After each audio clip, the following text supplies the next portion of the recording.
আসসালামু everyone, welcome to my Ramadan series day 26। তো আজকে আমি বানিয়েছি ম্যাগি আলুর চপ। তো এখানে আমি আলু সিদ্ধ করে ম্যাশ করে নিয়েছি অ্যান্ড পেঁয়াজ কুচি, কাঁচামরিচ কুচি অ্যান্ড ধনে পাতা কুচি ব্লেন্ডারে একটু ক্রাশ করে নিয়েছি অ্যান্ড দিয়ে দিলাম কালো গোলমরিচ অ্যান্ড চাট মশলা অ্যান্ড একটু চিলি ফ্লেক্স অ্যান্ড দিয়ে দিলাম ম্যাগি মশলা। নাও এগুলাকে একটু মিক্স করে নিব।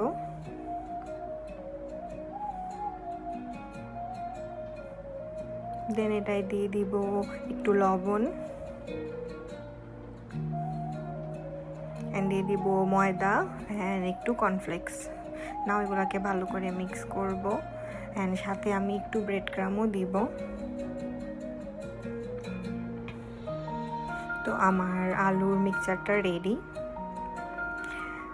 অ্যান্ড এখানে আমি ডিমকে সিদ্ধ করে 4 ভাগ করে নিয়েছি অ্যান্ড হাতের মধ্যে আমি আলুর মিক্সচার নিয়ে নিলাম অ্যান্ড ডিমের টুকরো দিয়ে এটার মধ্যে ভালো করে হাত দিয়ে এটাকে আমি একটু লম্বা শেপে চপের শেপ করে নিব।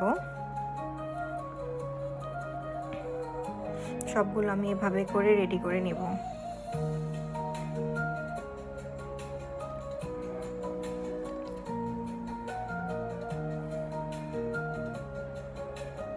এগুলো আমার মেক করা রেডি। তো আমি এখন এগুলোকে কোট করব। এখানে আমি ময়দা কর্নফ্লাওয়ার দিয়ে একটা ব্যাটার বানিয়েছি অ্যান্ড এখানে নুডলসকে ভেঙে হাত দিয়ে গুঁড়ো গুঁড়ো করে নিয়েছি অ্যান্ড ময়দা আর কর্নফ্লেক্সের ব্যাটারে আগে এটাকে দিয়ে অ্যান্ড নুডলস দিয়ে এটাকে কোট করে নেব।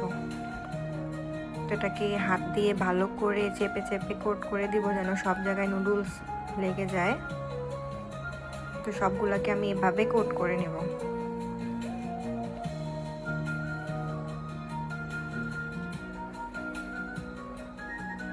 তো আমার এগুলো কোট করা ডান। নাও এটাকে একটু ফ্রিজে রাখবো সেট হওয়ার জন্য। অ্যান্ড এখানে আমি কিছু চিজ বলও বানিয়েছি ভিতরে চিজ দিয়ে সেম করে বল করে। এখানে আমি এখন ডুবো তেলে ফ্রাই করে নিচ্ছি একদম ক্রিসপি করে অ্যান্ড এটা খেতে মজা ছিল। তোমরা ট্রাই করতে পারো, আমাকে জানাবা কেমন লাগলো। দেখা হবে আরেকটি সিরিজে। আজকের জন্য আল্লাহ হাফেজ।